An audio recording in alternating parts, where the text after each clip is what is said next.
चलिए शुरू करते हैं महत्वपूर्ण और काम की 50 बड़ी खबरों को, वो भी 10 मिनट में। पर उससे पहले अगर अभी तक आपने वीडियो को लाइक नहीं किया तो वीडियो को लाइक जरूर से करें और चैनल को सब्सक्राइब करना बिल्कुल भी ना भूलें। और इसी के साथ दोस्तों आज की पहली बड़ी खबर की राशन कार्ड में घर बैठे जोड़ रहे हैं किसी नए सदस्य का नाम तो ना करना गलती, बढ़ सकती है मुश्किलें।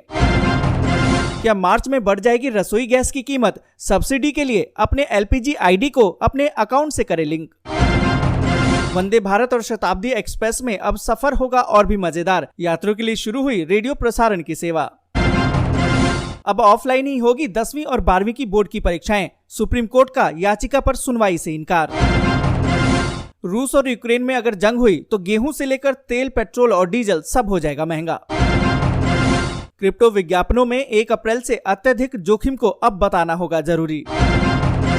महाराष्ट्र के मंत्री नवाब मलिक गिरफ्तार, मनी लॉन्ड्रिंग मामले में ईडी ने की कार्रवाई। 1 हफ्ते बाद फिर से बढ़ गए हैं कोरोना के मामले, 24 घंटे में सामने आए 15,102 नए मामले। अमेरिका ने बाल्टिक देशों में भेजे सैनिक और हथियार, 2 बैंकों पर लगाया प्रतिबंध, बाइडेन बोले कीमत तो चुकानी होगी। हमने किसी की जाति और मजहब देखकर सुविधाएं नहीं दी, बाराबंकी में बोले पीएम नरेंद्र मोदी।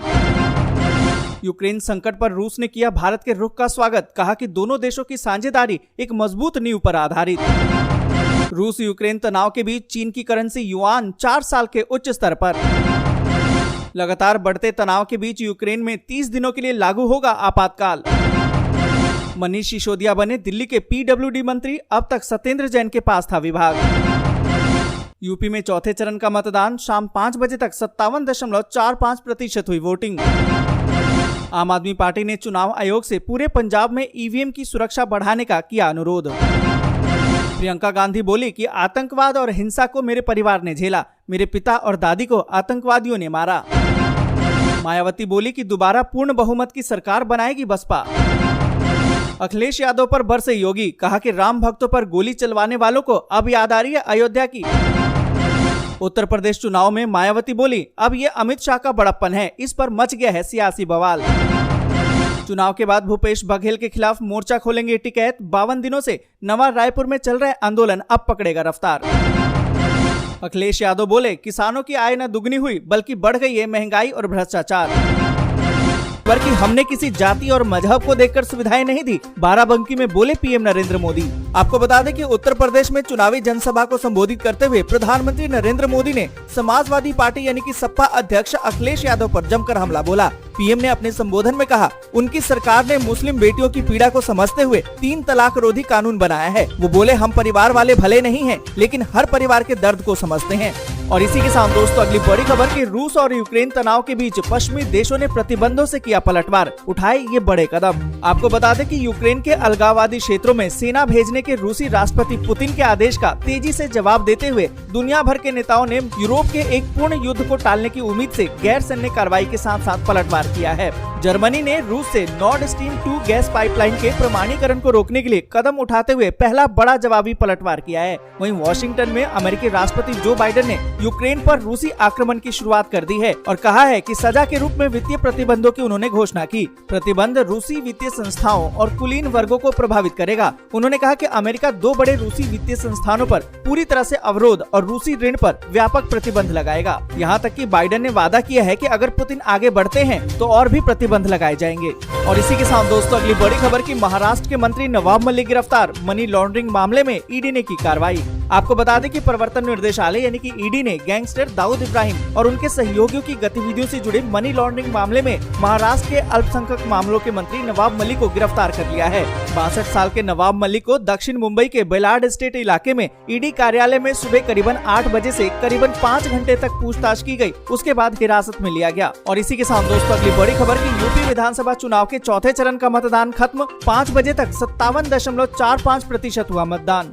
आपको बता दें कि उत्तर प्रदेश विधानसभा चुनाव के चौथे चरण के लिए 9 जिलों के 59 सीटों पर मतदान खत्म हो चुका है। कड़े सुरक्षा इंतजामों के बीच 2.13 करोड़ मतदाताओं ने 624 प्रत्याशियों के भाग्य का फैसला कर दिया है। इस चरण में पीलीभीत, लखीमपुर खीरी, सीतापुर, हरदोई, उन्नाव, बरेली, फतेहपुर, बांदा और लखनऊ के सभी विधानसभा सीटों पर मतदान हुआ। और इसी के साथ दोस्तों अगली बड़ी खबर की मायावती बोली ये तो अमित शाह का बड़प्पन है, मच गया इस पर सियासी बवाल। आपको बता दें कि भारतीय राजनीति में ऐसा कम ही देखने को मिलता है कि जब किसी एक पार्टी का शीर्ष नेता दूसरे पार्टी के शीर्ष नेता को कोई बड़ी बात कह दे। ऐसे में वो शीर्ष नेता अमित शाह हो और मौका यूपी चुनाव का हो तो ये बात और भी अहम हो जाती है। पिछले दिनों एक इंटरव्यू में शाह ने बसपा और सुप्रीमो मायावती की तारीफ की और शाह के उस बयान के बाद बुधवार को मायावती ने लखनऊ में वोटिंग के दौरान अखिलेश यादव की पूर्ण सरकार पर हमला बोला। सवाल उठ रहे हैं कि 3 चरण के चुनाव के बाद आखिर शाह को ये बयान देने की क्या जरूरत पड़ी और मायावती के निशाने पर सपा क्यों है। यहाँ पर आपको बता दें कि केंद्रीय गृह मंत्री अमित शाह ने अपने एक इंटरव्यू में कहा था कि यूपी में बीएसपी ने अपनी प्रासंगिकता बनाई हुई है। मैं मानता हूँ कि उनको वोट आएंगे, सीट में वो कितना बदलेंगे ये मुझे मालूम नहीं। जब शाह से पूछा गया कि क्या इससे बीजेपी को फायदा होगा तो उन्होंने कहा कि मुझे पता नहीं कि इससे बीजेपी को फायदा होगा या नुकसान, ये सीट पर निर्भर करता है। इसी बात को लेकर जब मायावती से पूछा गया तो मायावती ने कहा कि मैं समझती हूँ कि ये उनकी महानता है कि उन्होंने सच्चाई को स्वीकार किया, लेकिन मैं उनको ये भी बताना चाहती हूँ कि पूरे उत्तर प्रदेश में दलितों और मुसलमानों का ही नहीं बल्कि अति पिछड़े और स्वर्ण समाज यानी कि सर्व समाज का वोट भी बहुजन समाज पार्टी को मिल रहा है। और इसी के साथ दोस्तों अगली बड़ी खबर की अखिलेश पर बरसे योगी, कहा कि राम भक्तों पर गोली चलवाने वालों को अब याद आ रही है अयोध्या की। आपको बता दें कि उत्तर प्रदेश में चुनाव प्रचार अपने चरम पर है। इसी क्रम में उत्तर प्रदेश के मुख्यमंत्री योगी आदित्यनाथ ने अयोध्या में जनसभा को संबोधित किया। सीएम ने इस दौरान सपा, बसपा, कांग्रेस पर जमकर बरसे। उन्होंने कहा कि राम भक्तों पर गोली चलवाने वालों को अब अयोध्या की याद आई है। योगी ने अखिलेश पर तंज कसते हुए कहा कि मोदी वैक्सीन ने ही कोरोना संकट में लोगों की जान बचाई है। उन्होंने कहा कि राम मंदिर बन रहा है जो विपक्ष को कभी पसंद नहीं है, जल्दी राम मंदिर बनकर तैयार हो जाएगा। और इसी के साथ दोस्तों अगली बड़ी खबर की अखिलेश यादव बोले किसानों की आय दुगनी नहीं बल्कि महंगाई और भ्रष्टाचार डबल हुआ। आपको बता दें कि भाजपा पर बरसते हुए सपा सुप्रीमो अखिलेश यादव ने कहा कि डबल इंजन की सरकार में किसानों की आय तो दुगनी नहीं हुई बल्कि महंगाई और भ्रष्टाचार डबल हो गया है। साथ ही अखिलेश यादव ने जनता से वादा भी कर दिया कि अगर सपा की सरकार बनी तो ढेर सारी नौकरियां भी देंगे। प्रधानमंत्री नरेंद्र मोदी का बिना नाम लिए उन्हें हिटलर करार दिया गया और कहा गया कि हिटलर के जमाने में केवल एक प्रोपेगेंडा मंत्री था, यहाँ तो पूरी की पूरी सरकार झूठ बोल रही है। और इसी के साथ दोस्तों अगली बड़ी खबर की प्रियंका गांधी बोली आतंकवाद और हिंसा को मेरे परिवार ने झेला, मेरे पिता दादी को आतंकवादियों ने मारा। यहाँ पर दोस्तों आपको बता दें कि उत्तर प्रदेश में कांग्रेस के लिए प्रियंका गांधी चुनाव प्रचार कर रही हैं। इस बीच आतंकवाद को लेकर उनका एक बयान काफी चर्चा में रहा था। प्रियंका गांधी ने कहा था कि आतंकवाद का मुद्दा फिजूल है। इसके बाद सत्तारूढ़ बीजेपी ने प्रियंका गांधी पर जमकर निशाना साधा था। आपको बता दें कि जब प्रियंका गांधी से इसी पर सवाल किया गया तो उन्होंने जवाब दिया कि एक पत्रकार ने मुझसे आतंकवाद के बारे में पूछा था, क्या ये मुद्दा है? मैंने उसके जवाब में कहा था ये फिजूल की बातें हैं। उन्होंने कहा कि आतंकवाद और हिंसा को मेरे परिवार ने झेला है। मेरे पिता को किसने मारा? आतंकवादियों ने मारा। मेरी दादी को किसने मारा? आतंकवादियों ने। अब इसे आप घुमाकर कहना चाहोगे कि आतंकवाद फिजूल की बात है, अब वो आप तो करोगे ही। और इसी के साथ दोस्तों अगली बड़ी खबर की मायावती बोली दोबारा पूर्ण बहुमत की सरकार बनाएगी बसपा। यहाँ पर दोस्तों आपको बता दें कि बहुजन समाज पार्टी यानी कि बसपा अध्यक्ष मायावती ने बुधवार को उम्मीद जताई है कि उनकी पार्टी साल 2007 में पूर्ण बहुमत की सरकार बनाने की उपलब्धियां दोबारा हासिल करेगी और समाजवादी पार्टी यानी कि सपा अध्यक्ष अखिलेश यादव के सरकार बनने के तमाम ख्वाब धरे के धरे रह जाएंगे। आपको बता दें कि जब उनसे बातचीत की गई तो उन्होंने कहा कि मुझे पूरा भरोसा है कि आगामी 10 मार्च को जब विधानसभा चुनाव के नतीजे घोषित होंगे तब बसपा साल 2007 की तरह ही पूर्ण बहुमत की सरकार बनाएगी। दोस्तों आज के लिए बस यहीं तक। जय हिंद, जय भारत।